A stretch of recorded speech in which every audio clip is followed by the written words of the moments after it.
హల్లెలూయా చెప్పండి గట్టి, రెండు చేతులు పైకెట్టి హల్లెలూయా. అమ్మ ఎత్తాలమ్మ, సగం మంది తిన్నారు, మొత్తం అందరూ ఎత్తాలి. హల్లెలూయా.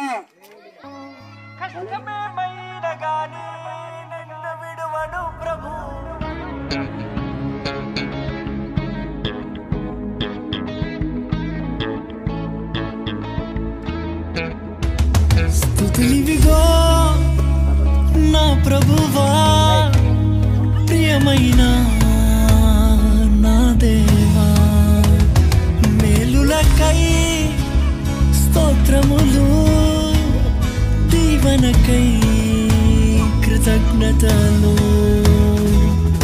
శుద్ధుడా పరిశుద్ధుడా నిన్నే కీర్తించేదన్, పూర్ణుడా పరిపూర్ణుడా నిన్నే కొలిచేదన్. ఎంతో ఘనమైనది